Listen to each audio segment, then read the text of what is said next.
Hey there, you're safe now. The day is done. The lights are dim. Your bed's soft, clean, and warm. It's ready to carry you off to dreamland. Just take a deep breath. Let your body sink into the mattress. Let your head rest on that perfectly puffed pillow. Maybe there's a cozy blanket wrapped around you. Or maybe you're stretched out just right, one foot peeking out, chasing the perfect temperature. Now, imagine you're somewhere else. Somewhere very different. No soft pillow. No clean sheets. Heater humming in the background. Instead, you're lying on a pile of straw. It crinkles and pokes your back. The smell, lovely mix of old smoke, damp wool, and something animal. There's no light switch here. Just the glow of a dying fire roar. Nothing at all if you ran out of wood. Welcome to the Middle Ages. Don't worry. We're not going to drop you into a battlefield just yet. We're going to ease into it. It's like dipping a toe into a very cold and very muddy pond. But before we begin, let's just take a moment to appreciate the little things around us. You have indoor plumbing.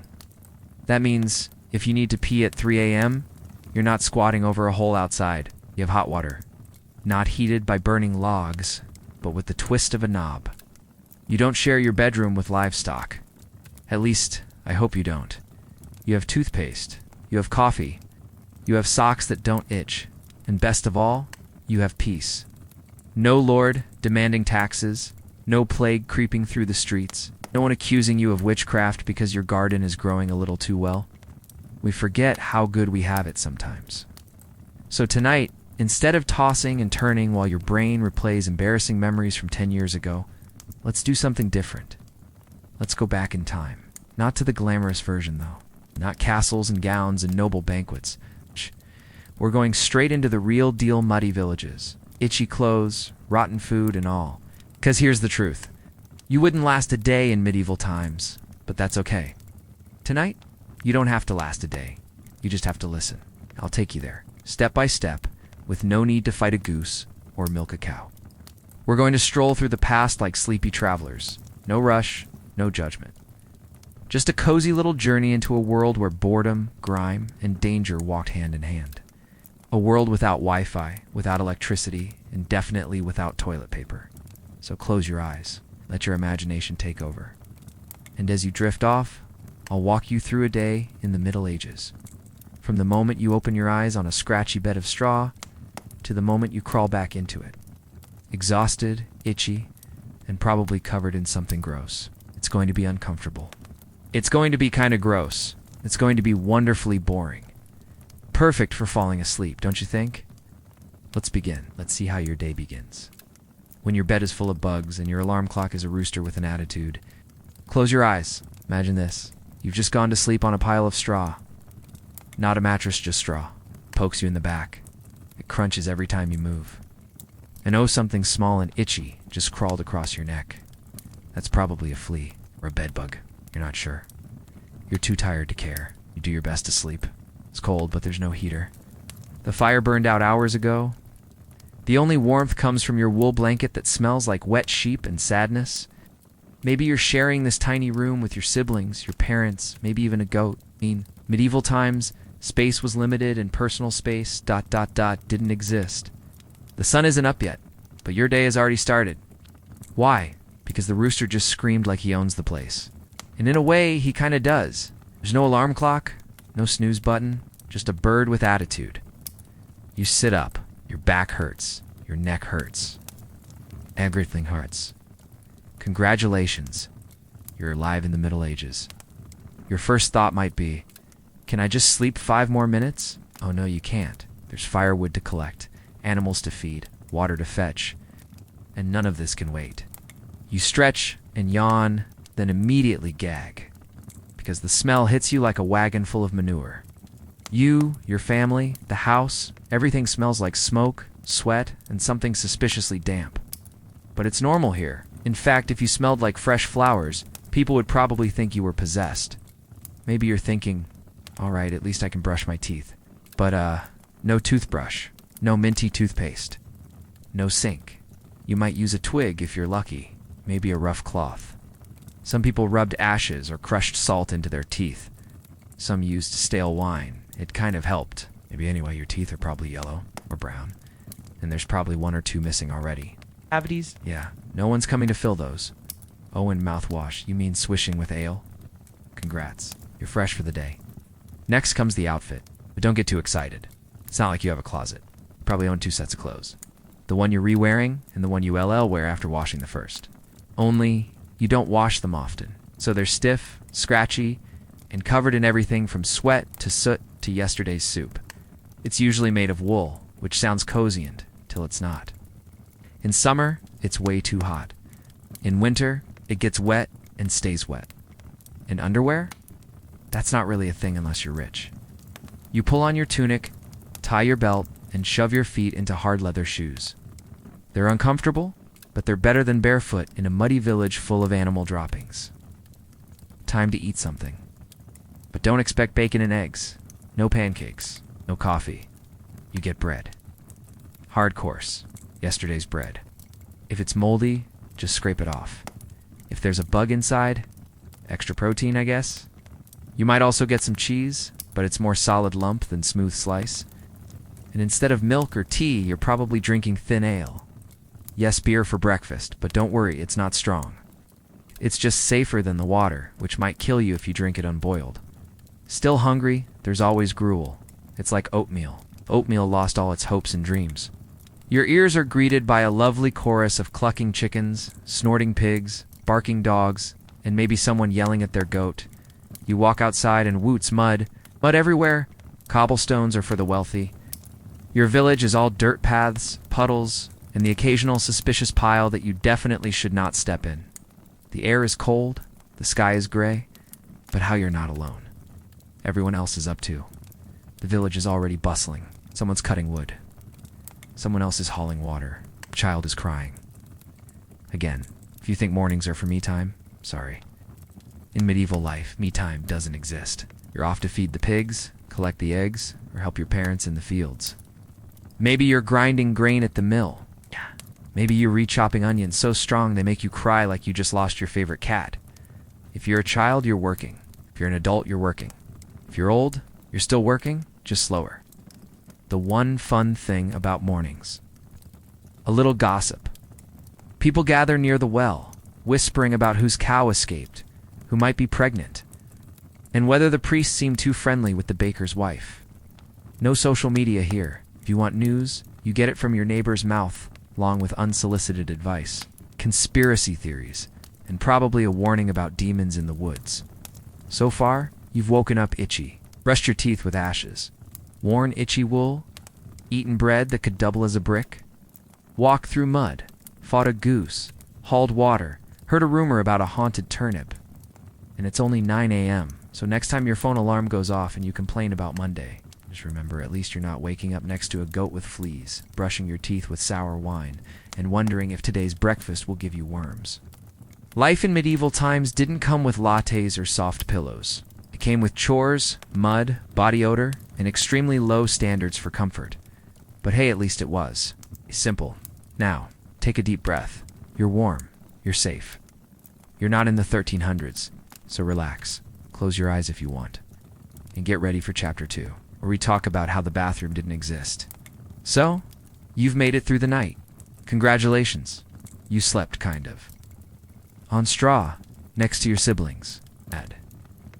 With the smell of firewood, feet, and maybe a goat in the air. And now, nature's calling. But where's the bathroom? Well, that's the thing. There isn't one. No toilet, no sink, no mirror, no gentle bathroom fan humming in the background. Not even a tiny nightlight to guide your way. Just cold air and a sense of dread. What you do have is a pot, a chamber pot to be exact, sitting right there under the bed where you just slept. It's been patiently waiting all night, collecting whatever needed to be collected. The smell, not great. The experience?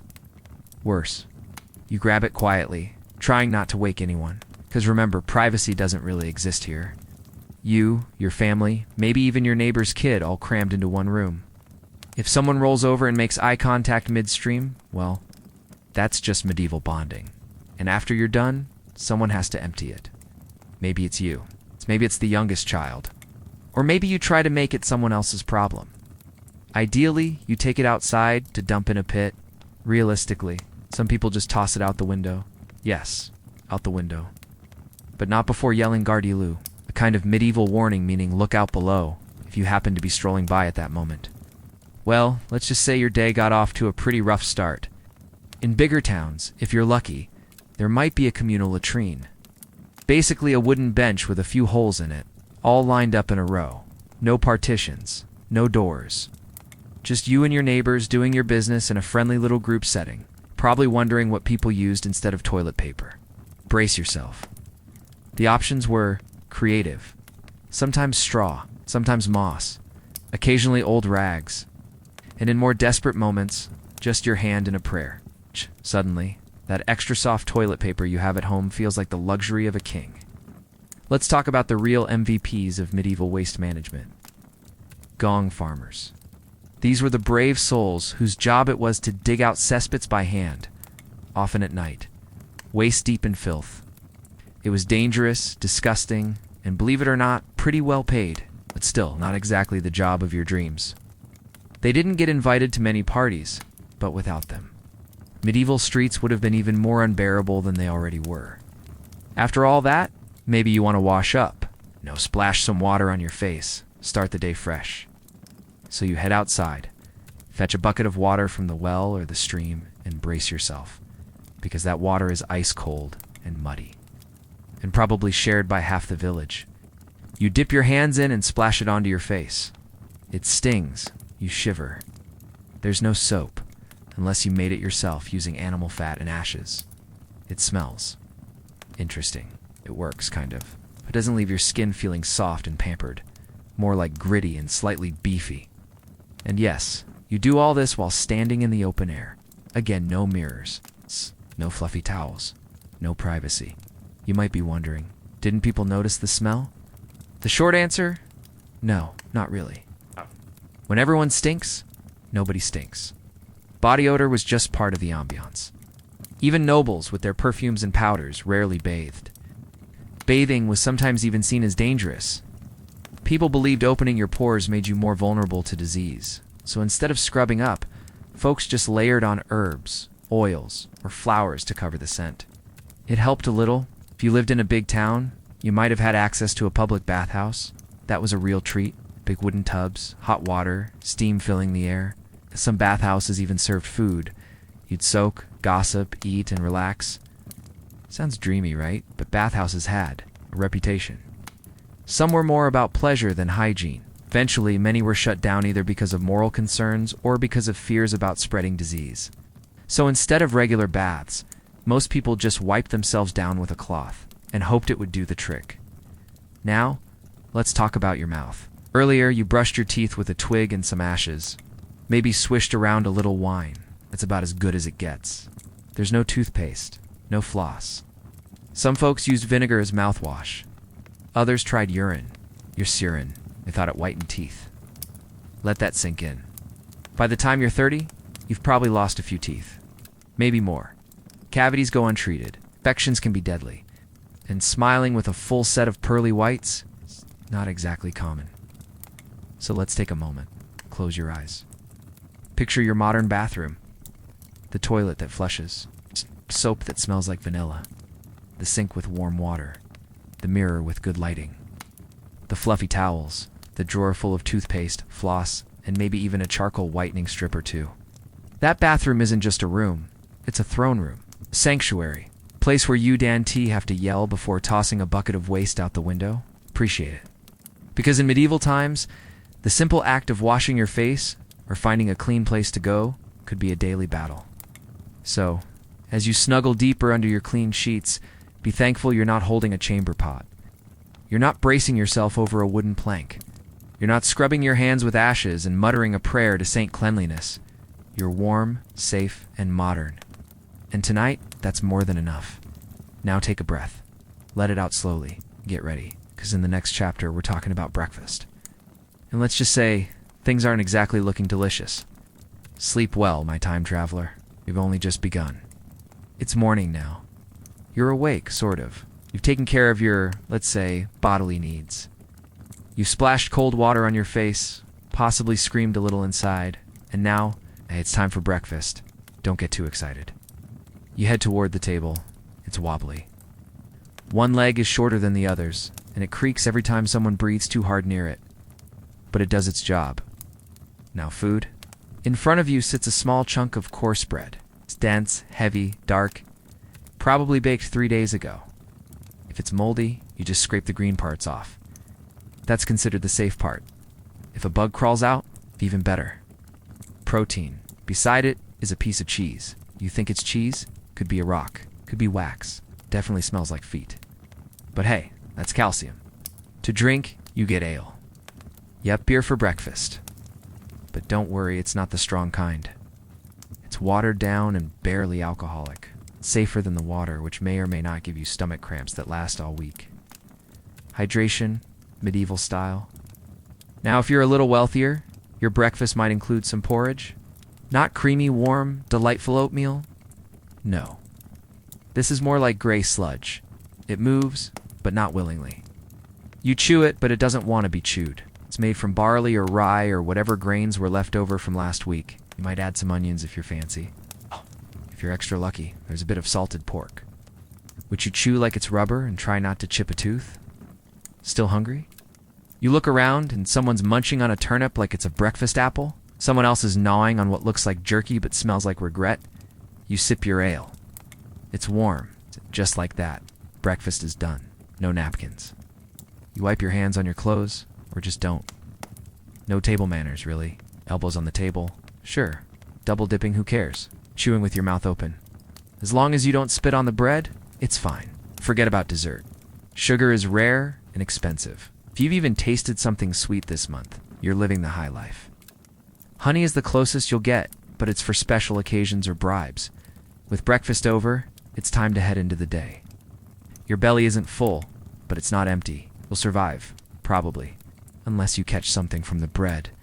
Then again, if you don't think about that, take another breath. You're doing great. Now, let's head into the heart of medieval life. You step outside. The sky is still a little gray. Not quite morning, not quite night. Just that sleepy in-between time when the mist still clings to the ground, and the village smells like damp earth, wood smoke, and something suspiciously like cabbage. You stretch your arms, and your back cracks a little. You're sore from yesterday, and you haven't even started today. But there's no time to think about that. The village is already alive. Chickens are clucking. Someone's yelling at a dog. A baby is crying. A rooster struts around like he owns the place. And in a way, he kind of does. Everyone's up. Everyone's busy. Because in the medieval world, if you're not working, you're either sick or dead. Today's like every other day. You don't get weekends. You don't get holidays unless the church says so. And even on those days, there are still animals to feed, water to carry, fires to stoke. Work doesn't pause because the calendar changed. You rub your eyes and get to it. If you're young, let's say a kid are off to the well. That means carrying 2 wooden buckets bigger than your head, trying not to spill half the water before you get home. The handles dig into your fingers. Your arms ache. You think about crying, but you remember your older brother already called you a baby yesterday. And you're not about to give him another reason. If you're a teen, you're probably in the fields, pulling weeds, scaring off crows, carrying stones. Your knees are caked in mud before breakfast. Your back hurts, but you keep going, because no one else is going to do it for you. If you're an adult, you do all of that plus more. Your hands are blistered, your feet are cold, you have a dull headache. It's probably from drinking warm ale instead of clean water, and your clothes are stiff. They smell like smoke and sweat, but they're holding together mostly. Let's say you're a farmer. That means you're out with your tools, basic ones. A wooden hoe. Maybe a plow, if your ox is in a good mood today. The soil is hard. The wind bites at your face. You try to plant cabbage, but the seeds keep blowing away. Your neighbor's goat keeps giving you a side eye like it is daring you to chase it. Every so often, you stop to stretch your back. You glance at the sun, trying to guess what time it is. No clocks here, just the light. And right now, you've probably been working for 2 hours, and it's still only mid-morning. On your way back through the village, you pass by the blacksmith's hut. He's already hammering away bright orange sparks flying into the air like little fireflies. He doesn't look up. He's focused. He's respected. He makes nails, horseshoes, tools, even weapons. His arms are massive. His face is always sweaty. But he's one of the few people in town who gets to work indoors. Next door, the carpenter is sawing a plank. His kid is chasing a chicken with a spoon. And across the lane, a woman is spinning wool, her fingers moving quickly and rhythmically, like she could do it in her sleep. She probably has. She probably is asleep. You wave to the priest as he walks by. He blesses you out of habit and mumbles something about judgment. You nod respectfully, because even if you don't always understand the Latin words he's muttering, you know better than to upset someone who talks to God every day.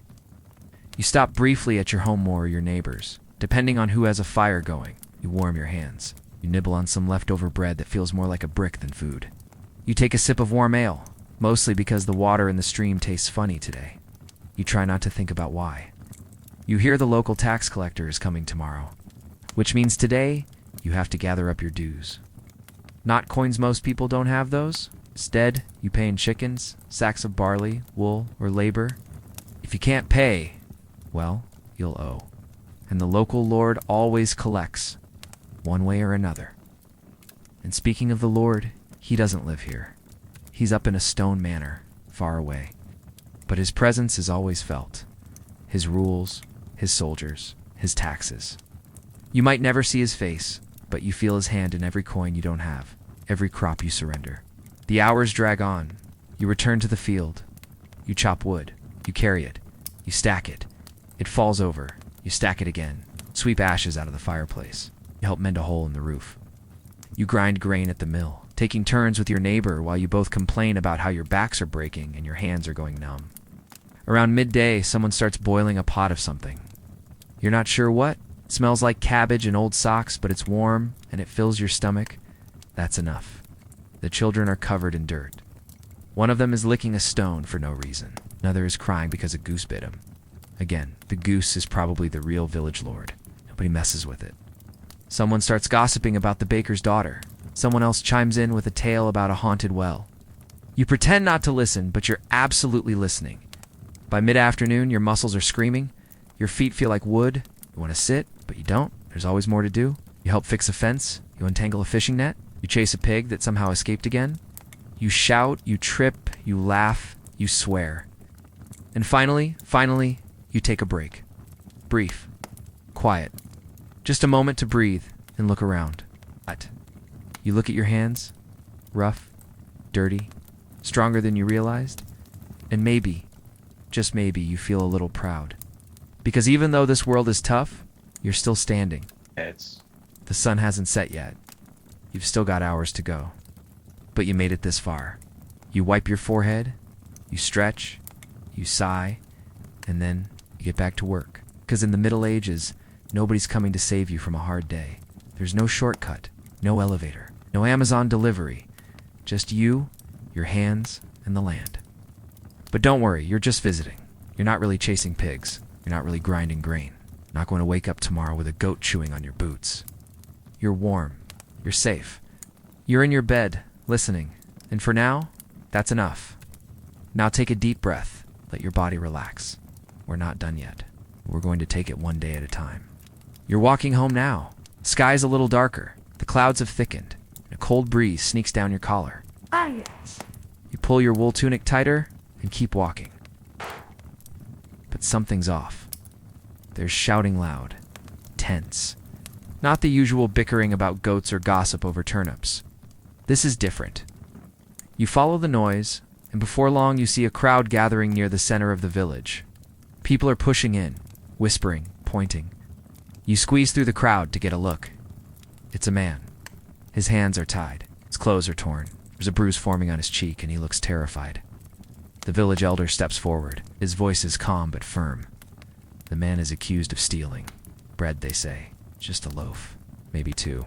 The baker says he saw it with his own eyes. There's no police force. No investigation. No real trial. Just some muttering, a few shrugs, and then a decision. The punishment? Stocks. You watch as they force the man into a wooden frame, locking his hands and head into place. He can't move. Can't sit. He can barely breathe. People start jeering. Someone throws a clump of mud. Someone else lobs a half-eaten apple. Child runs up and smacks the man with a stick before his mother yanks him back, half laughing. Justice, you turn away. It's hard to watch. But this is common. This is normal.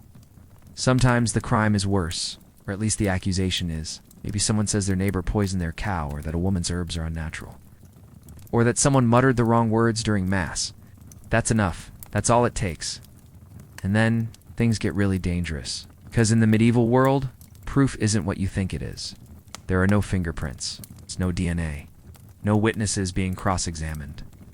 There's only belief, suspicion, fear, and trial by ordeal. You've heard of that, right? Let's say you're accused of lying. The priest doesn't know what to do. So they tie your hands and throw you into a river. If you sink, you're innocent. Hooray. Except, now you're also dead. If you float, that means you were helped by dark forces. So, congratulations, you're alive. But now you're guilty, and you'll be punished accordingly. Another method is the red-hot iron test. You're handed a glowing piece of metal and told to walk a few paces with it. Then they wrap your burned hand in cloth and wait a few days. If your wound heals cleanly, God has proven your innocence. If it's infected, guilty, burned, and punished. A real lose-lose situation. There's also trial by combat. You and your accuser fight. Whoever wins is assumed to be favored by divine power. It means God made you stronger, or maybe just more violent. Hope you've been lifting hay bales in your free time. Now let's say you're a woman. Now, that makes things trickier, especially if you're older, live alone, or grow suspiciously successful herbs in your garden. That's enough to get you labeled a witch. It might start with a whisper. A baby got sick. Cow stopped producing milk. The wind howled at night. Someone points a finger. She cursed us, they say. Before you know it, you're dragged from your home, accused of speaking to demons, of flying at night, of boiling toads and muttering spells. You say you're innocent, of course, but they don't believe you. You're questioned, pressured, maybe tortured. And if you confessed, even under Painwell, that's it.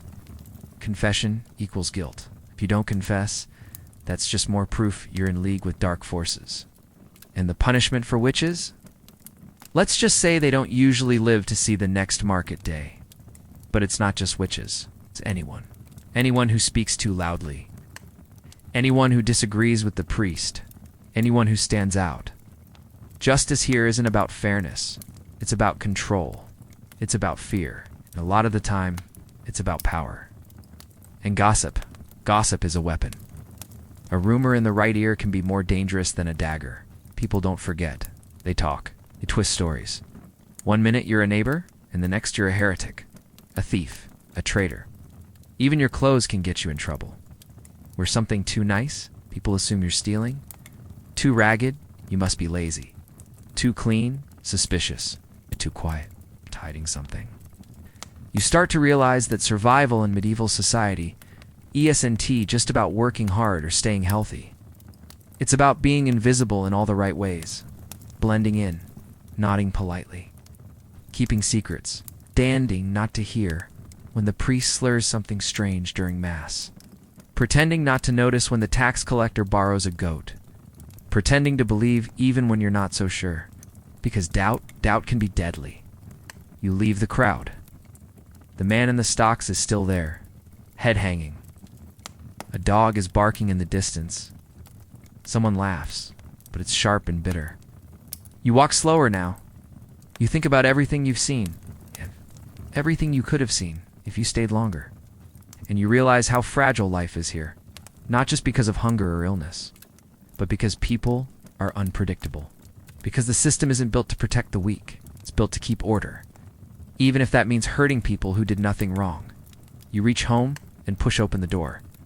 It creaks like it always does. The fire is low. The room is cold. You sit on the floor. There are no chairs. No.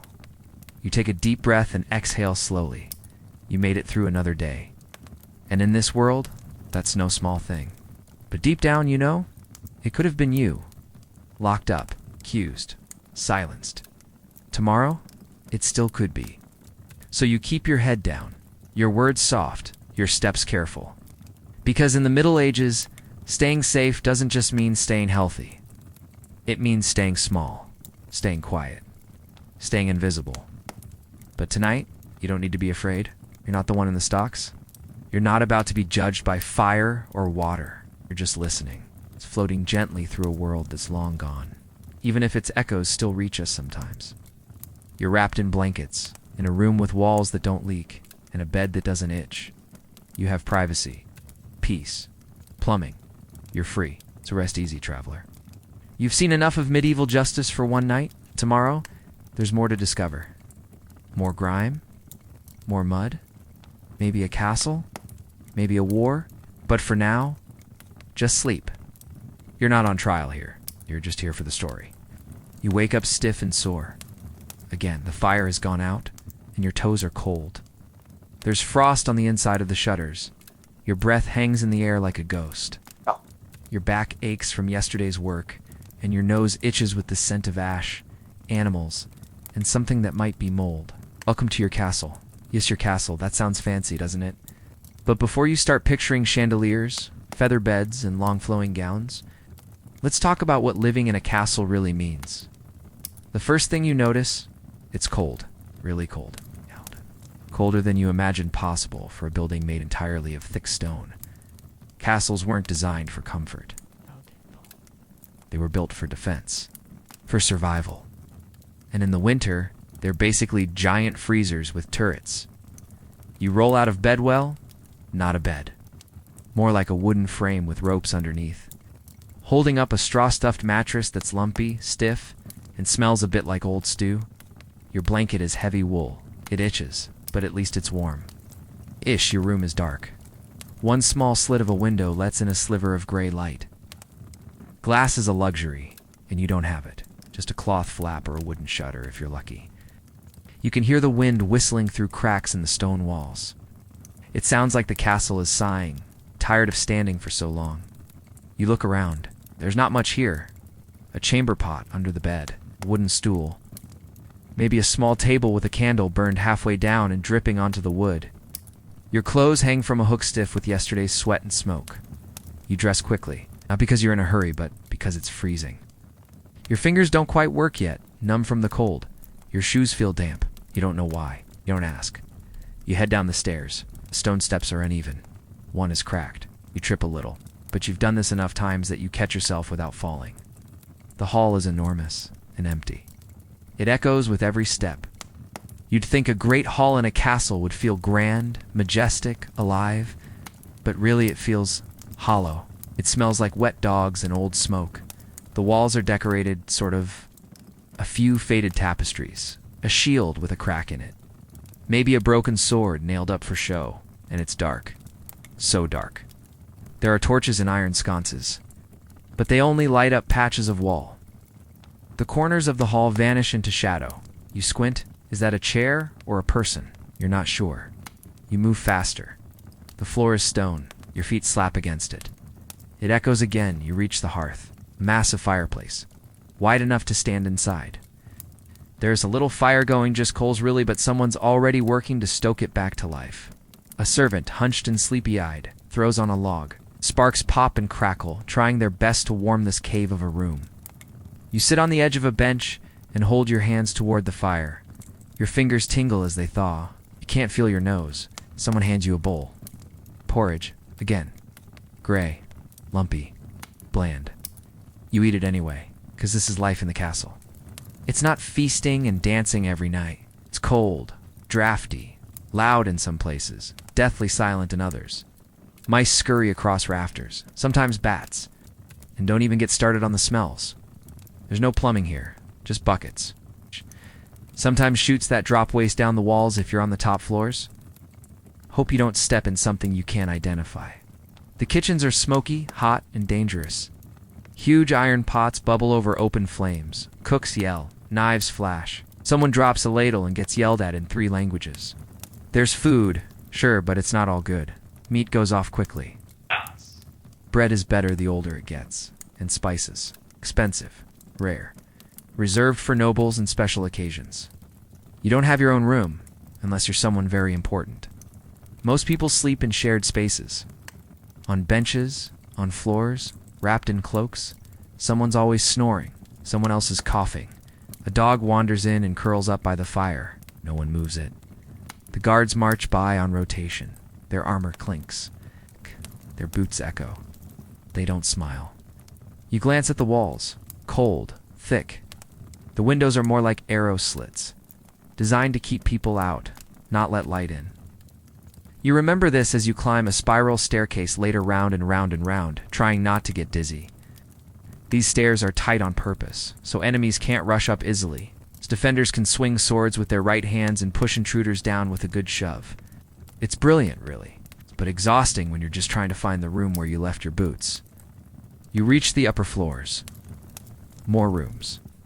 A hallway lined with doors. One is open. Inside, a woman is brushing her hair. The comb pulls through tangles, with a sound like dry twigs snapping. Her fingers are red from the cold. There's a bowl of water on the table. It's cloudy. She dips a cloth in it and wipes her face, wincing. You pass her and keep walking. A window lets in a view of the courtyard. Below, stable boys are tending to horses. Soldier sharpens a blade. 2 children chase a chicken. Servant trips and spills something. No one helps. They just yell. You sigh, because life in the castle isn't glamorous. It's a constant rotation of chores, duties, noise, cold, and silence. There's always someone above you, someone you have to answer to. A noble, a knight, a steward, a priest. A king, if you're lucky enough, unlucky enough to be that close. And even for them, it's not that great. Their beds are bigger, sure, their clothes are richer, but they still get cold. They still get sick. They still eat porridge. They still die young. And when the castle is under siege, then things really get bad. Imagine hundreds of people trapped inside. Water running low, food starting to rot, arrows flying over the walls. Tension thick in every breath. People start whispering. The priest prays louder. The rats get braver. The air turns foul. People get desperate, but let's not go there. Not tonight. Tonight the castle is calm. The sky is dark. The wind howls, but the stones hold strong. You find a quiet corner, maybe behind a tapestry, maybe beside the fire. Somewhere softish, somewhere away from the draft. You wrap your cloak tighter and close your eyes. It's not warm, it's not clean, but it's quiet. And that's enough. Because even in a stone fortress built for war, sometimes, just sometimes, you get a moment like this. A sliver of peace. Few heartbeats of stillness. So breathe in. Breathe out. The cold fade away. You're not really in a castle. You're not really curled up on straw listening for footsteps in the night. You're warm. You're safe. You're just visiting. There's more to see tomorrow. Sleep well, brave dreamer, and the Middle Ages aren't done with you yet. Today's different. You wake up earlier than usual, before the rooster even, before the fire has caught, before the smell of breakfast porridge starts creeping through the castle halls. Because today, you're not a farmer, not a servant, not a stable hand or a cook. Today, you're a knight. That sounds exciting, doesn't it? But let's not get ahead of ourselves. You sit up in bed, or rather, on your straw-filled mattress. You stretch, and your arms ache. Your back cracks. Your knees pop. You groan. Because being a knight doesn't mean sleeping in a feather bed. You're not royalty, just muscle with manners. Fancy muscle, sure, but still muscle. Your room is small, sparsely furnished. There's a wooden bench. A few hooks on the wall, wash basin with water so cold it could punch you in the face. You splash your face anyway. It stings. You blink. You're awake now. Your squire enters quietly. He's barely a teenager. He looks sleepier than you, but he's already holding your gear. Layer after layer of stiff, heavy clothing. That's just the underpart. Because before you even touch your armor, there's padding to be worn. Thick linen, tightly wrapped. Feels like putting on 3-wool blankets and then trying to move in them. Start to sweat immediately. Then come the chainmail leggings. Heavier than they look. Cold. Loud. Like wearing 100 tiny keys all jangling at once. Next, the mail shirt. It takes 2 people to lift it. You raise your arms. Your squire slips it over your head. It crashes down onto your shoulders like a sack of rocks. Then, the queer-ass metal chest armor, and greaves, bracers, spalders, gauntlets, sabatons for your feet. Out. You can't even bend your knees properly anymore. By the time your helmet goes on, you feel like you've turned into a statue. You move in slow, awkward motions. You clank when you walk. You creak when you breathe. You're sweating already. And you haven't even left the castle yet. Your horse is waiting outside. It's not a pet. It's a war machine. Strong, trained, and probably smarter than most of the men in the hall. You swing yourself up into the saddle badly. Your squire helps. You wobble, regain your balance. You're finally ready. But ready for what? Well, let's be honest. Not every day is a battle. It's drills, training, riding patrol around the village, overseeing tax collections, being intimidating in armor for nobles who want to show off their power. Some days, it's standing at a gate for 8 hours in the rain. But on this day, there's a tournament. That sounds fun, right? Flags, trumpets, cheering crowds. Let me paint the real picture. You ride into a field, squinting through your helmet visor. The sun's in your eyes. The dust from the horses clogs your nose. Your armor's already heating up like a blacksmith's oven. You grip a lance as long as a small tree. Across the field, another knight does the same. He lowers his visor. His horse snorts. You hear the signal. Horses charge. You rattle forward, praying you don't fall off. The armor shifts with every bounce. The lance feels heavier with every second. Then slam. If you're lucky, you hit him. If you're less lucky, he hits you. If you're really unlucky, you both hit each other and tumble into the dirt like two angry tin cans. Your armor protects you. Mostly. But it still hurts. It's still humiliating. Your ears ring, your shoulder aches, you spit dirt and blood, and try to stand up with dignity, even though your leg is cramping and your foot's asleep.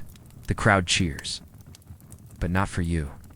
Later, back in the hall, you get a goblet of wine and a pat on the back. Someone laughs and says, "You looked heroic when you got knocked flat." You smile. You nod. You want to sleep for a week. The day isn't over. Knights don't just fight in tournaments. Sometimes you're called to war, not some glorious romantic adventure. Real war, mud, blood, screaming, hunger, long marches on swollen feet, sleeping in tents that leak, drinking water from rivers filled with things you don't want to name. When battle finally comes, it's chaos. Swords clang, horses rear, men shout, some cry. Arrows fly through the air like angry bees. You swing, you block, you stumble. You try to remember where your friends are, where your enemies are. You try not to die. Your armor helps, but only so much. One unlucky hit to the neck, and it's over. One fall from your horse, and you could be trampled. One missed signal, and you're suddenly alone in a field of very angry men. You think being a knight means glory? It really means endurance. You do it because you were born into it, because your father did it, because your lord commands it, because you swore an oath. Or maybe just because there's no other path for you. When the battle ends, if it ensues, strip off your armor piece by piece. You're bruised, you're exhausted, you stink. And the worst part? It's not over. The war might drag on, might be sent on another campaign. You might lose a friend tomorrow, or a hand, or an eye. And even if peace comes, you'll be back in that castle, sitting in a cold hall, listening to a bard sing a song about a battle he never saw. And he'll say you were brave, noble, honorable, and maybe you were, but mostly you survived. You lie down at the end of the day. Your body aches. Your skin is sore where the armor rubbed too hard. Your ear still rings. You stare at the ceiling. You think of home. You think of quiet. You think of anything but swords. The truth is, being a knight was never really about shiny armor and rescuing princesses. It was about duty and pain, and holding the line even when everything in you wanted to run. But tonight, you don't have to hold the line. You don't have to fight anyone. You don't have to lift a sword, or a lance, or another mug of terrible wine. Tonight, you can rest, because you're not a real knight. You're just visiting. And this world, as harsh and heavy as it is, can wait until tomorrow. So close your eyes. Breathe deep. Let the clang of metal fade into silence. Let the dust settle. You've seen enough for today. Sleep well, brave wanderer. You've earned your rest. You're not feeling great today. Maybe it started last night. Your stomach churned after dinner. You felt a bit dizzy, a little hot. You figured it would pass. But this morning, your head feels like someone dropped a rock on it. Your throat is dry. You're sweating and shivering at the same time, and your skin is pale, clammy. Something's not right. You don't go to a doctor. There are no hospitals here. No urgent care centers. No friendly pharmacist to suggest some over-the-counter miracle. No, you go to the barber surgeon. Yes, barber. cuts hair. He also cuts people. Sometimes with the same tools. You sit on a stool. You try to explain what you're feeling. He nods like he understands. Let's be honest, he doesn't. Because medicine in the Middle Ages isn't based on facts. It's based on humors. 4 of them. Blood, phlegm, black bile, and yellow bile. Too much of one, you get sick. Too little, still sick. The solution? Balance. How do you balance humors? Bloodletting. He pulls out a small, shiny knife. Or maybe a leech. Sometimes both. You wince. He tells you to bite a leather strap. Then he cuts your arm. Just a little. The blood flows. It drips onto the floor. You get lightheaded. He nods proudly. You'll feel better soon, he says. You don't, but the bleeding stops eventually. We're rebandaged up with a scrap of linen and some herbs that smell like sweaty socks and old soup. You're sent home. You drink broth. You lie on your straw mattress and try not to cough too loudly. And if the bleeding doesn't work, there are more treatments, some worse than others. You have a fever, they might shave your head and place cold cabbage leaves on your scalp, or smear goose fat on your chest, or make you wear a dried frog around your neck for balance. If your stomach hurts, you're given a potion. What's in it? Hard to say. Maybe wormwood, maybe vinegar, maybe wine mixed with crushed beetles. You drink it anyway, because what else can you do? If your leg is injured, say, from falling in the field or tripping over a chicken, you might be lucky enough to have it set. Kind of. They'll pull it, twist it, tie it with a stick. Hope it heals straight if it doesn't. Well, now you have a limp. And if it's infected, amputation. No anesthesia. Now, numbing cream, just some rope, a sharp blade, and a lot of screaming. You hope you never get that bad. But some people do. And when they do, there's a final option. Prayer. You go to the church. You light a candle. You kneel. You ask the saints to save you. Because in this world, sickness isn't just a physical thing.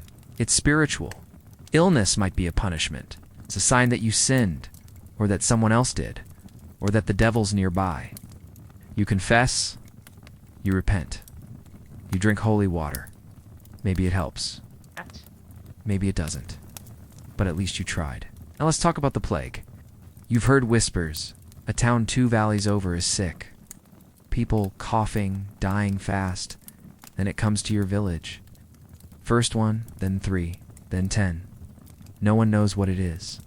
Some say it's bad air. Others blame outsiders. Some say it's God's judgment. The symptoms are terrifying. Fever, vomiting, swollen lumps under the arms. People collapsing in the streets. Families locked in their homes. No cure, no escape. People panic. The healthy flee. The sick are left behind. The gravediggers can't keep up. Some people try strange cures. Burning herbs. Holding sweet-smelling flowers to their noses. Bathing in vinegar. Drinking mercury. None of it works. The plague doesn't care. You get lucky. You avoid it. Somehow maybe you stayed indoors. Maybe you were just fortunate. But you remember the silence, the closed shutters, the fear in everyone's eyes. And that memory stays with you. Talai listens. She gives you peppermint for your headache, chamomile for your stomach, willow bark for your fever. Sometimes it helps, but people are suspicious. If she helps too much, too often, well then, she's a witch. 'Cause knowing how to heal without bleeding someone, that's suspicious. Too suspicious. You hope she keeps her head down. Then there are the monasteries. The monks keep books, old books, books with drawings of plants, body parts, star charts. They grow gardens with healing herbs. They mix salves. They make poultices. They believe in balance, too, but with prayer and discipline. If you're lucky enough to end up in a monastery when you're sick, you might survive. You'll be fed, kept warm, watched over. You might hear chanting while you sleep. You might be anointed with oil. You might even recover. But only if the illness allows it, because most don't. Toothaches? You wait until the pain becomes unbearable, then you yank it out, maybe with pliers, maybe with your fingers, maybe with help. There are no fillings, no cleanings, no braces, just hope and pain, infections, often fatal. Childbirth? Dangerous? Simple injuries? Risky. People die young. All the time. And somehow, Life keeps going. People still plant seeds, bake bread, light candles, say prayers. You wonder how they do it, how they keep hope. But maybe that's the secret. They don't expect to be cured. They just hope for comfort. A warm cloth, a kind word, a soft place to lie down. Sometimes that's enough. You lie down now. The fire's low. Your chest feels heavy from the stories. Your eyes are closing on their own. You think of your modern world of clean hospitals and quiet pharmacies, of medicine that works, of doctors who wash their hands. You think of how lucky you are to have those things. But here, in this medieval world, you're at the mercy of the wind, of the saints, of chance. And yet, still peace here. In the candlelight, in the hush of night, in the hum of people doing their best with what they have. So breathe in, breathe out. Let the potions fade. Let the fear soften. Let the old world fall away. You're not in the care of a barber surgeon. You're safe, you're resting, you're just visiting. And tomorrow, you'll feel better. You always do. You hear it before you open your eyes. A bell, dull, slow, echoing across the rooftops, bouncing off the stone, slipping beneath the doors and windows. The church bell. It rings not just to wake you up. It rings to remind you it's time to pray. In the medieval world, religion isn't something you do once a week. It's not a personal choice. It's not a quiet inner faith. It's everything. It shapes your day, your thoughts, your rules, your fears. From the moment you wake to the moment you sleep, every breath is watched, judged, recorded by someone up there. It's in a heaven you've never seen, but always feel just behind the clouds. You stretch beneath your rough wool blanket. The fire burned out during the night. You pull your tunic on over your head, fingers stiff from cold. Outside, the village is quiet. No one speaks much this early. They're listening. Because when the bells ring, everyone listens. The church stands at the center of your village. Gray stone building with a crooked steeple, a squeaky door, and a little graveyard off to the side. You've walked past it 1,000 times. You were baptized there. Your parents were married there. One day, you'll be buried beside it. Maybe soon, maybe not.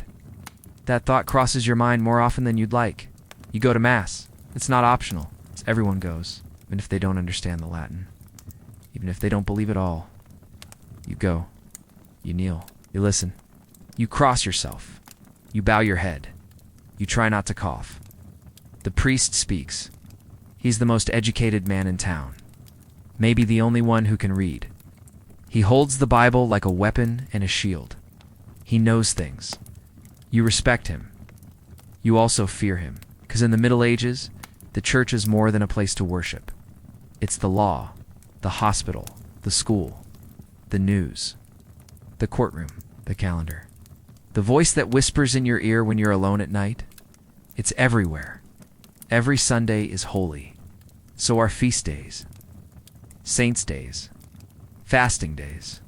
Nearly a third of the year is wrapped in rituals. Every month brings a new reason to repent, to celebrate, to confess. You don't eat meat on Fridays. You don't work on Sundays. You don't skip confession unless you want your neighbors whispering. Everything is spiritual. A good harvest, God is pleased. A thunderstorm, someone has sinned. A stillborn baby. God is testing you, or punishing you, or both. You pray for rain. You pray for sun. You pray for your aching back, your sick cousin, your missing goat. You light a candle. You clutch a rosary. You say the words, even if you don't fully understand them, because not saying them, that's worse. Relics are kept behind locked doors. A saint's finger bone, a vial of holy tears, a piece of the true cross. Do they work? Some say yes. Others nod but don't speak. People travel miles to see them. Pilgrims walk for weeks, months, sometimes years, hoping to be healed, to be forgiven, to be blessed. And sometimes they are. Sometimes they collapse at the priest's feet crying. Sometimes they rise from their illness. Sometimes they just feel better, and that's enough. Because faith doesn't always need proof, just hope. You've probably seen a procession, the priests marching down the lane, children holding candles, women singing, men carrying banners with embroidered saints. They chant, they pray, ask for mercy. Sometimes it's beautiful. Sometimes it's eerie. The sound floats through the trees and makes you feel small, Small is exactly how you're supposed to feel. Yeah, because in this world, humility is a virtue, pride is a sin, and the afterlife, that's the goal. Heaven is for the pure, hell is for the wicked. But then there's purgatory, a place in between, a place where souls burn off their sins like smoke from a damp fire. People fear purgatory almost as much as hell because no one is perfect, and no one wants to suffer forever if it's temporary. That's why you pay for indulgences, why you light candles, why you pray for the dead, to shorten their suffering, to ask for mercy on their behalf. Because one day, someone might do the same for you. Now and then, a preacher comes through town. A different kind of holy man. Wild eyes, loud voice. He shouts about the end of days, about sin and fire, about devils dancing on rooftops. You watch from a distance. Some believe him. Some hide from him. Some laugh behind his back. But still, you remember his words at night, and the wind howls and the moon is missing. When shadows move just a little too strangely on your wall, you clutch your amulet, whisper a prayer, just in case. If you're a woman, religion is both comfort and cage. You're told to be obedient, silent, modest. You look to the Virgin Mary for guidance, soft eyes, kind hands, eternal patience. You try to be like her. But if you fail, if you speak too boldly, dress too brightly, heal too quickly, you might be accused of pride, of vanity, of sorcery. So you kneel a little lower, speak a little softer, pretend you didn't hear what you heard. Faith becomes your shield, and sometimes your prison. The monastery near the forest is quiet. The monks there rise before dawn. They chant in the dark. They copy texts by candlelight. They grow herbs and make salves. They take vows of silence. Their world is peaceful, strange, set apart. You visit once to bring eggs. The air feels different there, heavy and light at the same time. The walls breathe. The stone watches. You leave quickly.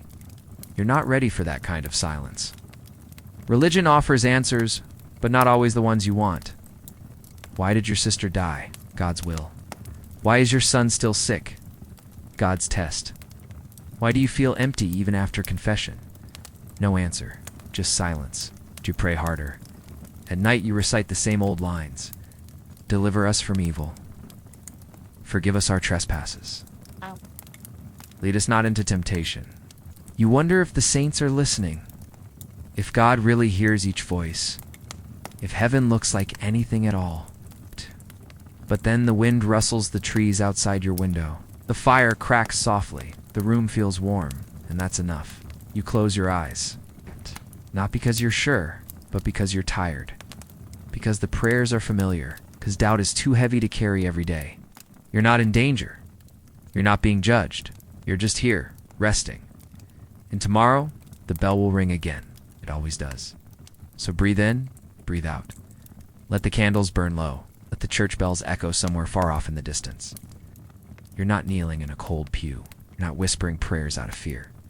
You're here, safe, listening, learning, just visiting. Faith can wait until morning. The candle flickers. You sit by the hearth, staring into the soft orange glow. It's quiet, peaceful. The day's work is done. The animals are fed. The tools are stored. Your hands are clean mostly. You stretch your legs, rubbing your sore feet.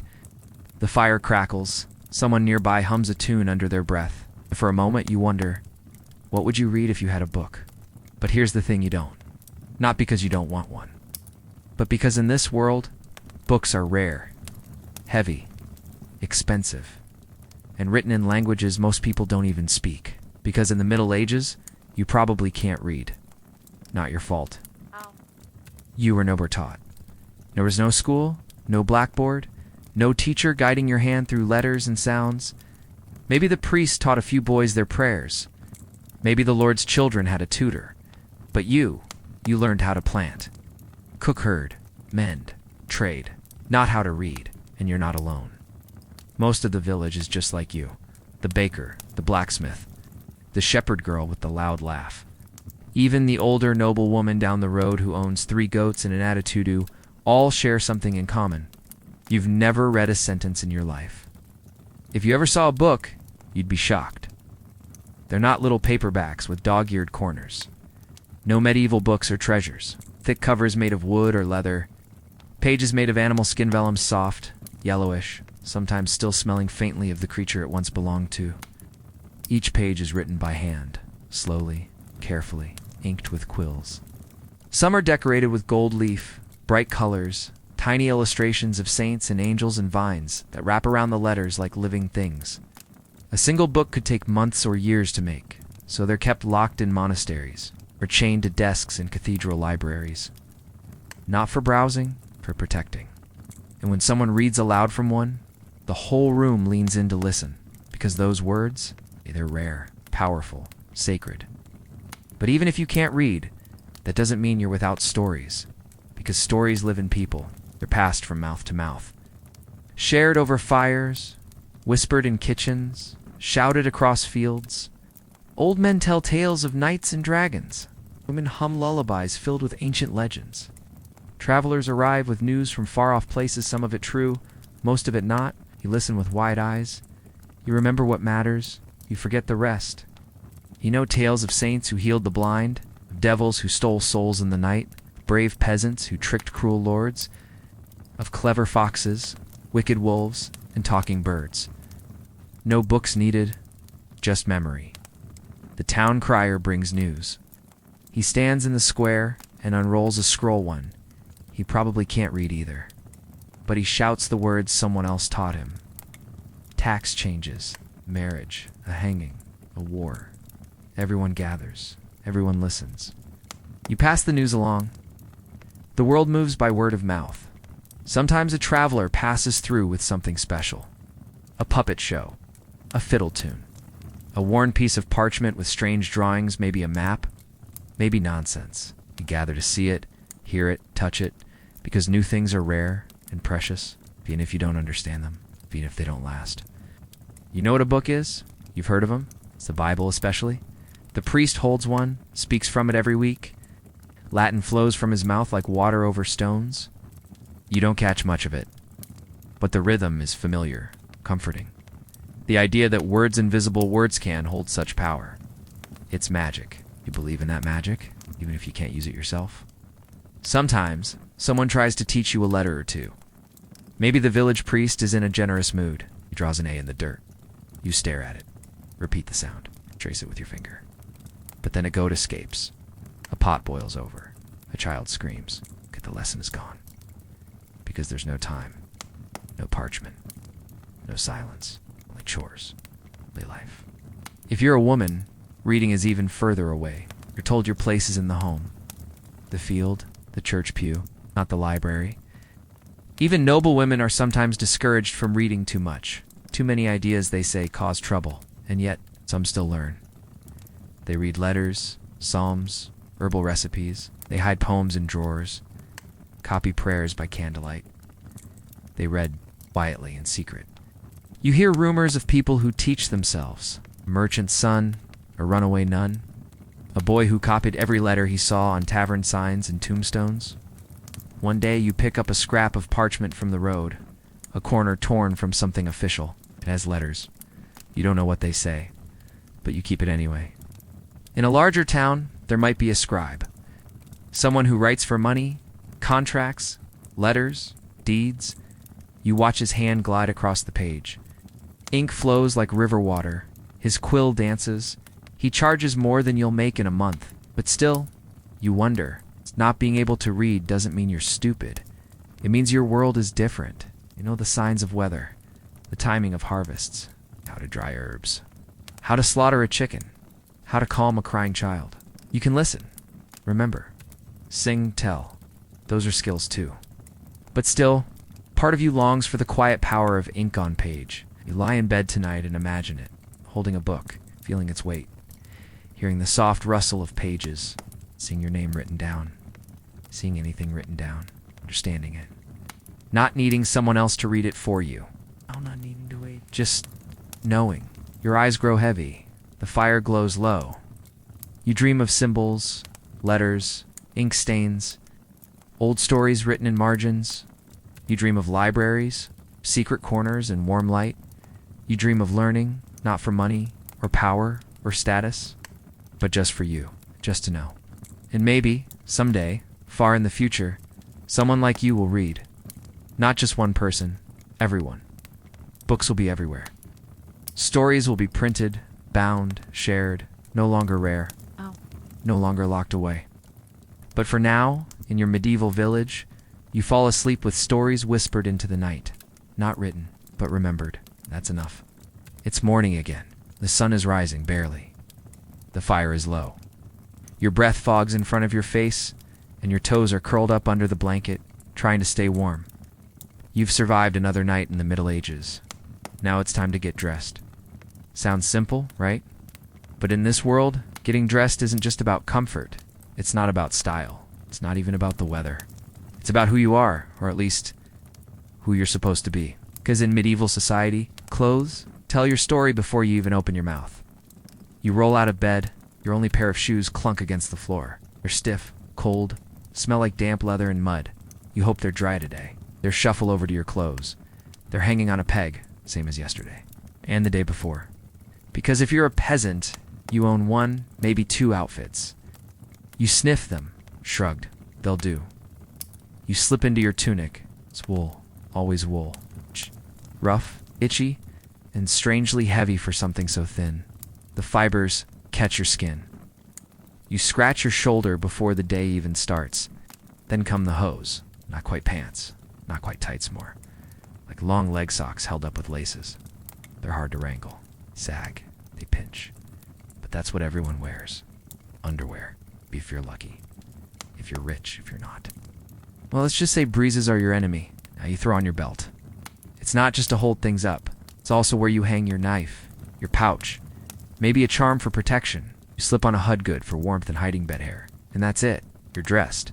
But more importantly, you're appropriately dressed. Because dressing inappropriately, that's a problem. Not like wearing white after a feast day kind of problem. We're talking legal trouble. In the Middle Ages, there are actual laws about what you can and cannot wear. They're called sumptuary laws, and they exist to keep everyone in their place. You're a baker, you're a farmer, you're a peasant woman, you're a peasant woman, no fancy buttons, no gold thread, no bright purple anything, because purple is for royalty. Blue and red are okay, if they're dull. If your dyes are too bright, people start asking questions, like where you got them and how you afforded them, whether or not you're getting above your station. Wearing the wrong fabric isn't just frowned upon, it's a statement. A threat you could be fined or worse accused of pride or vanity or fraud. In medieval life, fashion isn't about expression, it's about obedience. That doesn't stop people from trying. Someone always tries to sneak in a bit of extra lace, or line their sleeves with squirrel fur, or wear a fancier hat than they should. And sometimes they get away with it, until the village notices. And then the rumors start. Let's say you're a noble. You get to wear different things. Linen underclothes, silk sleeves, cloak lined with fox or rabbit, long flowing robes dyed in colors so rich they almost glow in the sunlight. But even then, it's not comfortable, because noble fashion is about being seen, not about being mobile. Sleeves hang past your fingertips. Gowns trail in the mud. Shoes are pointy and impossible to walk in. Hoods are heavy, often shaped like strange animals or oversized shells. Sometimes your outfit is so complicated, you need help putting it on. Lacing, pinning, layering. You're basically a walking tent. A very expensive tent. But people bow when you pass, so it's worth it. Probably men wear tunics and cloaks, belts with knives, hats with feathers. Women wear long dresses with tight sleeves and stiff bodices. Their hair is braided, covered, hidden under coifs or veils. Some shave their hairline to make their foreheads look bigger because someone decided that's what beauty meant. No shampoo, no conditioner, just lard, ash, vinegar, and prayers. Learn quickly. Fashion hurts. If you're a monk or a nun, your wardrobe is simpler. A plain robe, usually brown or gray or black, a rope belt, a hood, no decoration, no vanity, just fabric and function. And in some ways, that's a blessing, because you don't have to worry about trends or colors. Or whether your sleeves say the wrong thing about your status. You just dress to serve God, and maybe to stay warm. Mostly, shoes are another story. They're made of leather, often shaped like boats. Pointed toes were all the rage for a while, so pointy that some shoes were as long as your shin. It's totally impractical. but fashion. Peasants wear clunky clogs. Sometimes just wraps of cloth around their feet tied with string. Socks are for the rich. Your toes are always either sweating or frozen, never in between. And then there's the smell. Let's talk about that. Clothes are rarely washed. Washing means soaking wool in urine or lye, boiling it, beating it on rocks. Most people just let them air out. Your tunic, worn for weeks. Your cloak smells like smoke, onions, and goat. Everyone stinks. You learn to ignore it or embrace it. Or just make sure you don't stand downwind from the Thatcher's apprentice. But despite it all, the discomfort, the laws, the stink clothes, matter. They show who you are. And not just to others, but to yourself. A new cloak might mean you're doing well. A patch on your knee means you're working hard. A colorful ribbon in your daughter's braid means someone loves her. Even in a world of dirt and struggle, people find ways to decorate themselves. To mark holidays. To celebrate. To feel human. Tonight, you take off your tunic. You fold it carefully. You place it near the fire to keep the frost away. You scratch your arm. You yawn. You're tired. Your belt left a mark around your waist. Your hose sagged all day. Your shoes pinched. But you're grateful. You made it through another day, wrapped in woolen rules and a little bit of stubborn pride. You lie back down on the straw bed, pull the blanket up to your chin, and you think, in the future, people will wear soft pants, stretchy fabrics, things called hoodies, and socks that match. You won't be fined for wearing purple. They'll dress for comfort.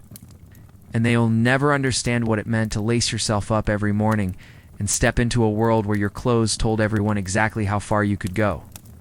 You smile, just a little, because tonight you're free. No cloaks, no belts, no rules. Just warmth, just rest, just the soft hum of a world long gone, and maybe in dreams.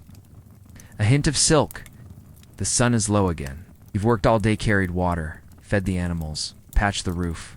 Your feet ache. Your back feels like an old wagon wheel. Your hands are red from cold and scrubbing. You walk down the narrow dirt path back to your house. It's small, squat, made of timber and wattle, dash and dash, daub mud, straw, and a prayer. The roof is thatched with dried reeds. In winter, it leaks. In summer, it houses mice. Sometimes both, but it's home. You open the wooden door. It groans like it's been awake longer than you have. Inside, it's dark. There are no windows. Not really. Maybe a small hole in the wall, stuffed with oiled cloth or animal bladder to let in a little light. But glass, that's for churches and rich folks. The air is thick. Heavy with smoke, damp wool, onions, and something vaguely farm-scented. You cough once? Just a little? You're used to it.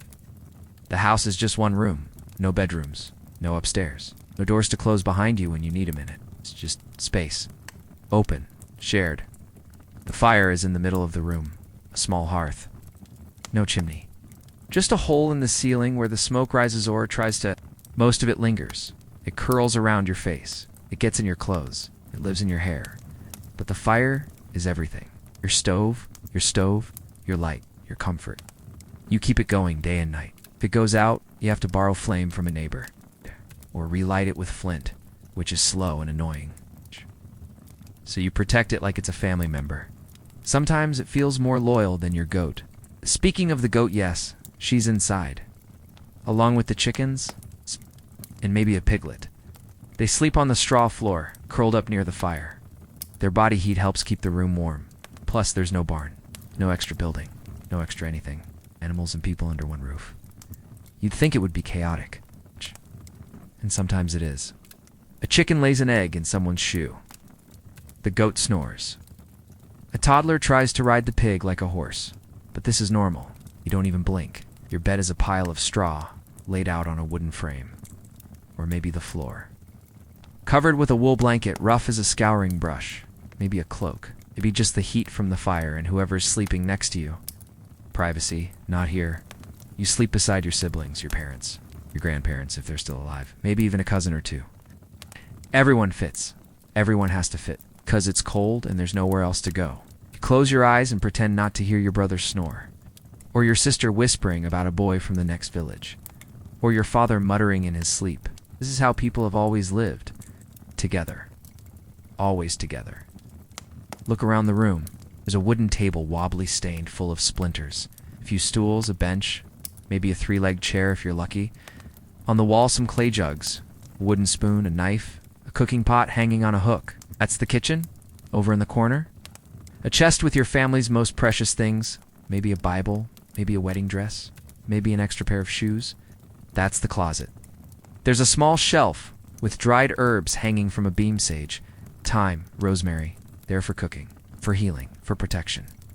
That's your medicine cabinet. Simple, sparse, but it works. When it rains, the roof leaks. You put out pots to catch the drips, shift the beds to avoid the puddles. You mutter something about fixing it after the harvest. After winter, after whatever else comes next, you learn to live with the leaks. When the wind howls, it sneaks through the cracks in the walls. You shove bits of cloth into the gaps. You light a candle. You huddle together. It's not perfect, but it's home. You remember visiting the local lord's manor once? Stone walls, glass windows, separate rooms, a fireplace big enough to stand in. Were amazed, but also cold. It didn't feel like home. Didn't smell like soup and smoke and straw. It didn't have your mother's blanket or the carved spoon your grandfather made. It didn't have laughter echoing off the same four walls every night. It didn't have your baby sister reaching for your hand in the dark. Sometimes the house feels small, when tempers are short, when it's raining for the fourth day in a row, when someone has a cough that won't go away, you wish for space, silence, distance. But then someone starts telling a story, the same one they've told 100 times. Everyone groans. Ern listens anyway. Someone sings badly off key, but everyone joins in. The goat sneezes. Someone laughs. The house feels a little bigger again. You light a tallow candle. It sputters. Smells like meat. It glows. You sit on the bench by the fire. Your sister braids her hair. Your father sharpens his knife. Your mother stirs the pot, humming the same tune she always hums when she's tired.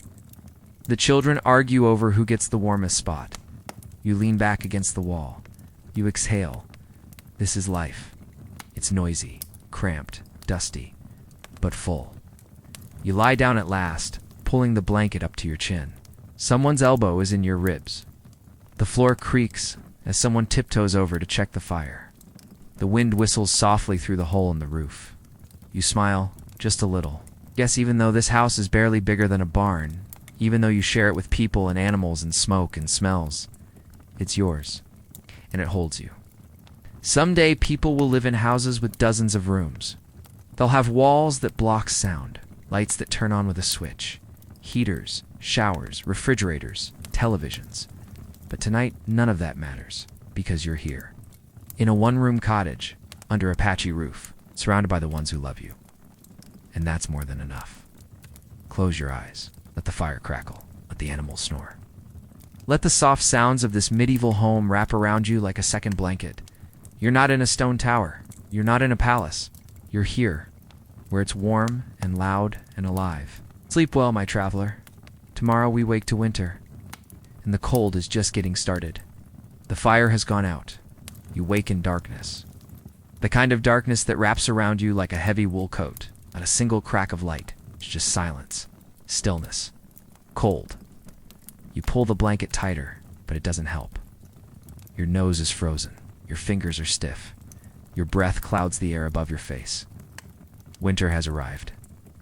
And in the Middle Ages, winter doesn't ask permission. You sit up slowly, every joint complaining. The straw beneath you is damp. The blanket is crusted with frost at the edges. You reach for your shoes, they're colder than stone. Slip them on anyway. The room is quiet. Everyone's still asleep, curled together near the hearth like spoons in a drawer. Even the goat hasn't moved. You creep across the floor, trying not to step on a cousin. The fire is out. You knew it, but it still makes your heart sink. You grab the flint and try to strike a spark. Your fingers are numb. The spark catches, finally. A small flame flickers. You feed it a sliver of kindling. It coughs, then grows. Fire lives again. There's no central heating, no hot water tank, no insulated windows, no thermostat glowing softly on the wall. You warm your hands by the flame and start to plan your day. But in winter, plans are different, because now everything slows down. Food runs low, time stretches, and survival becomes the job. You look at the pantry, a few shelves in the corner, a chest with dried beans, onions strung up like garlic necklaces, some root vegetables, and a sack of oats. Count them. Mentally. It has to last until spring. Maybe longer. Water. You fetch it from the stream. Except now it's frozen. You take a small axe and walk out into the bitter air.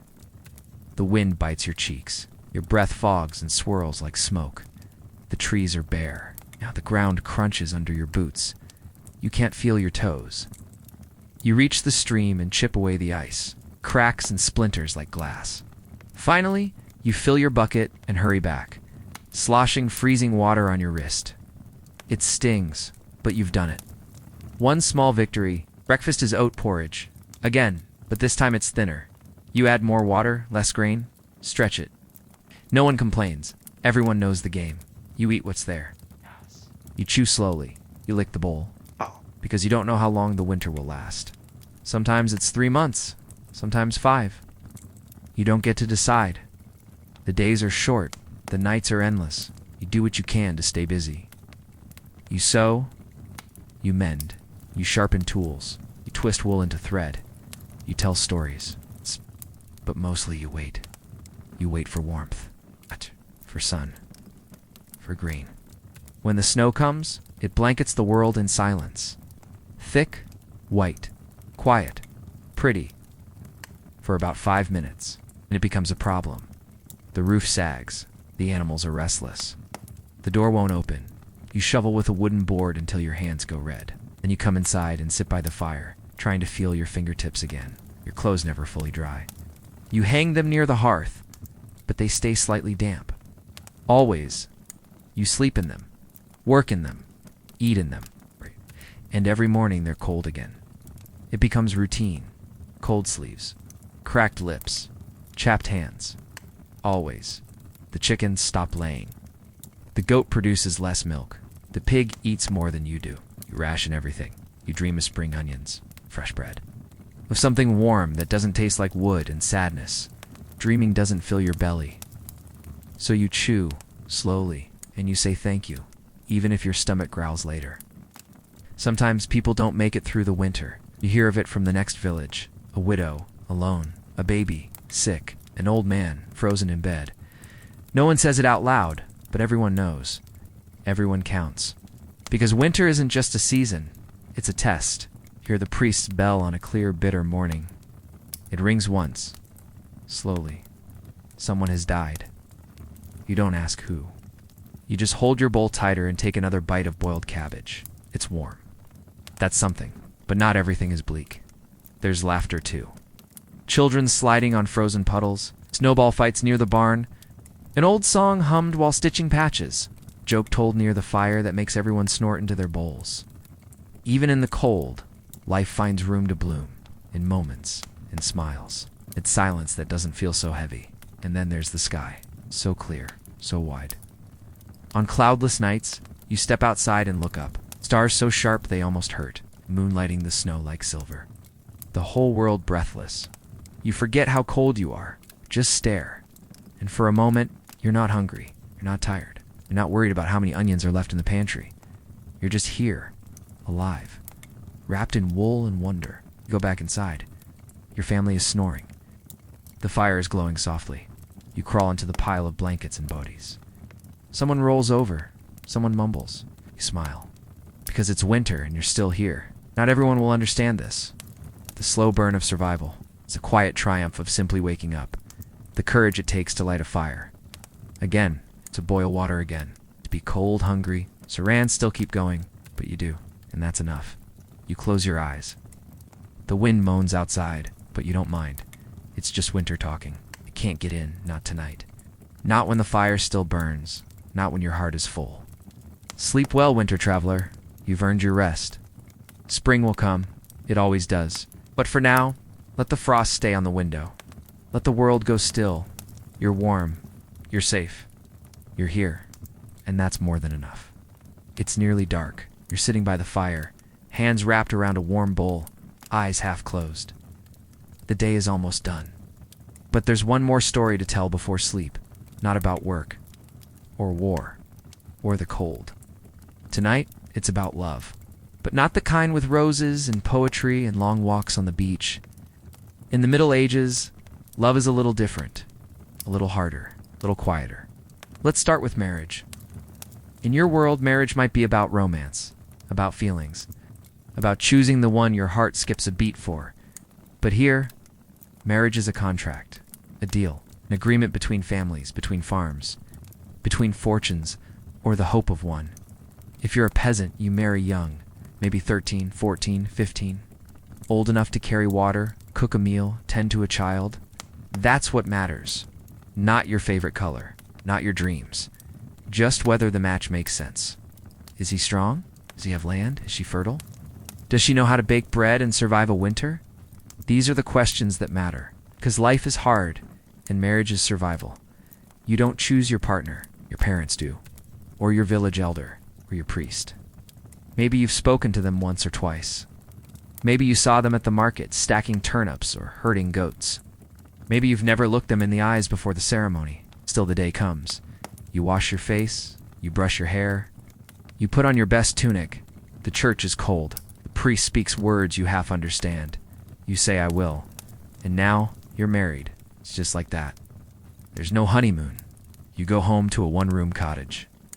You share a bed of straw and wool. You sleep side by side, awkward at first. Strangers with shared chores. But over time, things change. You pass each other tools in silence. You argue about goats and firewood and whose turn it is to fetch water. You share the last piece of bread on a hungry morning. You listen to each other's breathing in the dark. And sometimes love finds a way. Not loud, not flashy, but steady.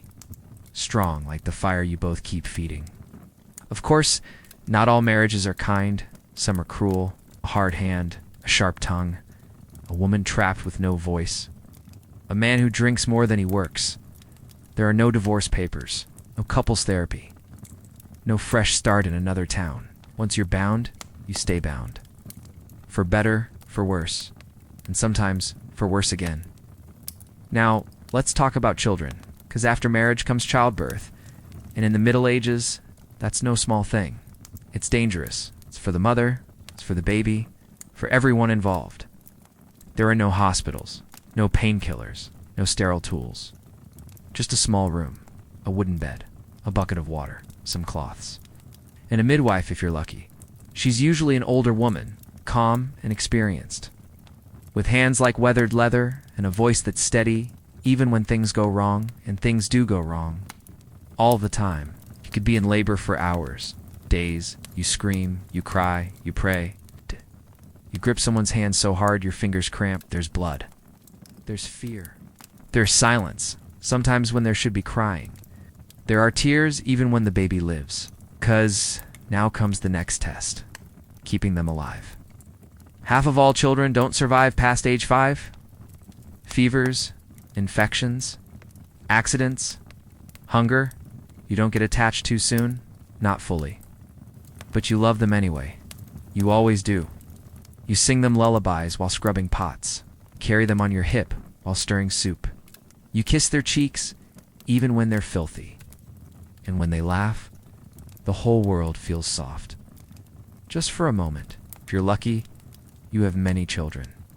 They help in the fields, in the kitchen, with the animals. They grow fast, because they have to. Childhood doesn't last long here. By 6 or 7, they're working, fetching, kneading dough, scaring crows from the crops. By 10, they're small adults. With calluses and opinions, you miss their soft days. But you're proud too. They've made it this far. That's a gift. Now and then, someone falls in love, real love. 2 people meet. They talk, they laugh, they feel something warm and new. They sneak glances at the market, leave small gifts, take the long way home just to cross paths. Sometimes it ends in marriage, sometimes it doesn't, because love and marriage don't always match. And hearts, they don't follow rules. There are love songs, of course. Ballads, sung by traveling minstrels about knights and ladies, secret meetings in moonlight, vows made under stars. But that's not your story.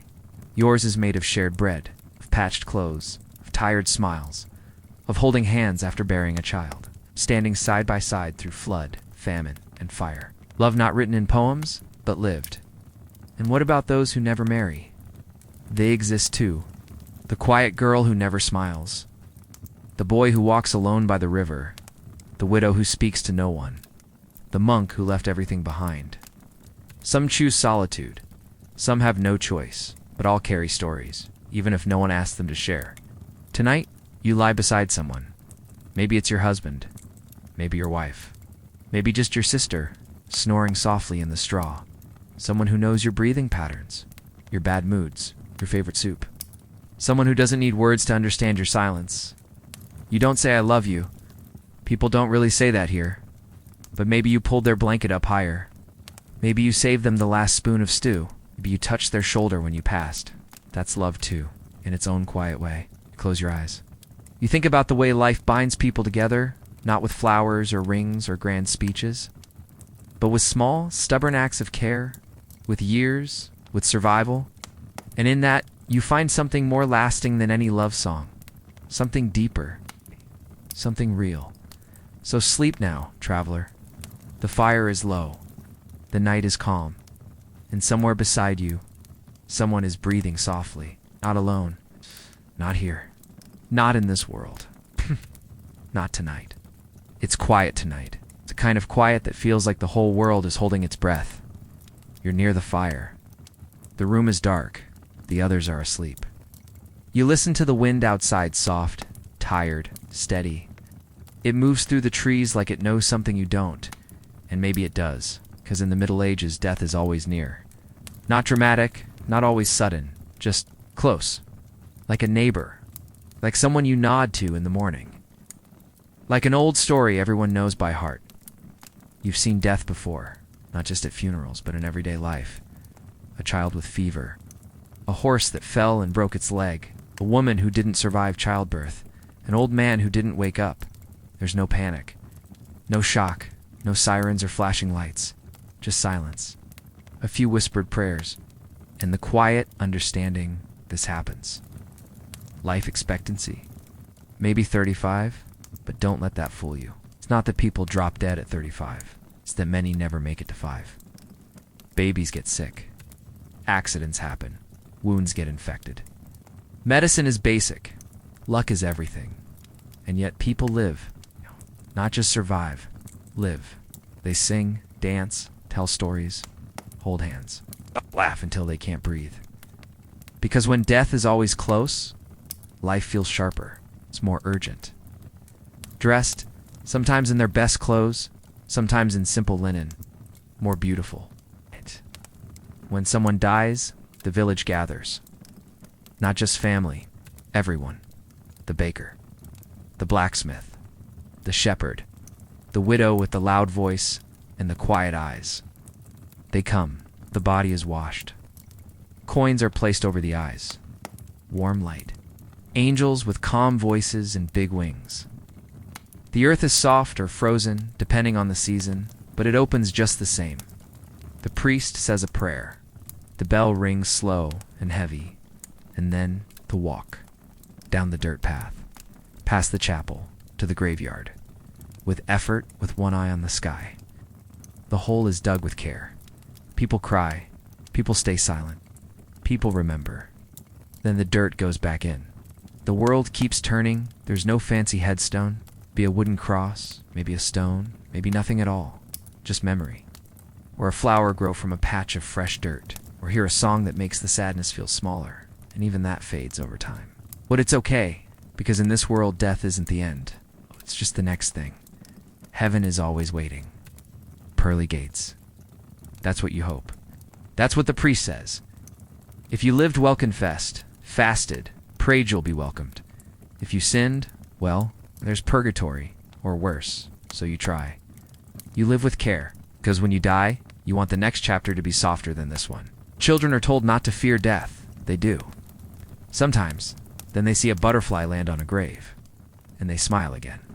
You remember the plague? You were young? Or maybe not. You remember the carts, the silence, The doorways marked with red. You remember the smell of vinegar, the sound of coughing, the faces of people you never saw again. You survived, but you still dream of it. And every time you wake up with sweat on your neck and your heart beating hard, you light a candle and whisper a name. You don't even know whose name, but it helps. You've helped bury someone. You've held a hand as the light went out. You sat beside someone who knew the end was near. And they didn't scream or beg or panic. They looked at you. They smiled. They said something like, "Tell my daughter not to forget the bread recipe," or "Don't let the fire go out."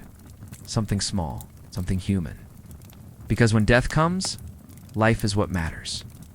The quiet bits, the ordinary moments. That's what people carry with them. There are songs about death, poems, carvings on church walls, skeletons dancing, skulls with wings, our glasses with sand running out. All reminders. It's coming, but not in a cruel way. Just a nudge. Live well. Say what you mean. Hold your child a little longer. Eat the warm bread. Look at the stars. In some villages, people gather on All Souls' Day. They light candles for the dead. Speak their names. Tell stories. It's not sad. It's warm. Like the fire on a cold night. Like the memory of someone's laugh you haven't heard in years. Like knowing they're not completely gone. It's not as long as you remember. You're not afraid tonight. You're just quiet. And that's okay, because you're here. You're alive. The fire still burns. The roof still holds. The wind still hums. You feel it in your chest how fragile everything is and how precious you lie down. The blanket is heavy, familiar. You hear someone breathing beside you. The goat shifts in the corner. The fire crackles low, and you think, maybe death isn't the enemy. Maybe it's the reason the soup tastes better. The laughter feels louder. The sky looks bluer on spring mornings. Because if it all lasted forever, would you really notice? Tonight, you close your eyes without fear. You've done your part. You've lived this day. That's all anyone can ask. Sleep well, time traveler? You've walked through muddy streets. You've worn itchy wool. You've boiled cabbage and lit candles and held babies and said goodbye. You've seen the world through the eyes of someone who never knew electricity or phones or photographs, but knew love and fear and joy. And now you rest. Because even in the Middle Ages, even with all its darkness and weight, there was beauty, quiet, fierce, enduring, and you saw it. The fire is low now. It's just a few glowing embers tucked deep in the ash. You've walked a long way tonight. Through muddy streets and smoky kitchens. Past the creaky doors of crooked cottages. Across snow-covered fields and into candlelit chapels. You've shared a bed of straw with strangers who became family. You've laughed, you've shivered, you've waited for spring. And now it's time to say goodbye.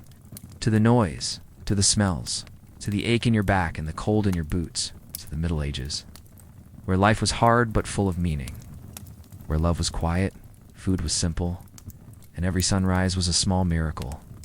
You did it. You made it through a day in a world where survival was never guaranteed. And yes, maybe you wouldn't have lasted a day. Not really. You like hot showers, clean socks, microwaves. But now that you've seen it true carry something with you. An appreciation, a softness. A sense that your warm bed, your soft pillow, your little routines are magic in their own quiet way. Take a breath. Deep, slow, warm. Let the flickering fire in your mind fade down to just a soft orange glow. Let the chatter of medieval chickens, blacksmiths, and gossiping washerwomen dissolve into silence. Let the night wrap around you not with fear, but with stillness. You've time traveled. You've walked in woolen shoes. You've eaten watery porridge by firelight. And now you return to your present, to your room, but you're breathing. The stars outside your window are the same stars they saw as villagers. It's those monks, those children running through frost with red noses and big dreams. History lives in you now. Not the facts, not the dates, but the feeling.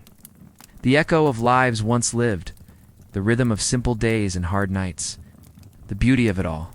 And now you rest. Let the weight fall off your shoulders. Let your eyes grow heavy. Let the world slip softly away. Sleep well, traveler of time. You're home. You're safe. And the past is quietly smiling just beyond the edge of your dreams.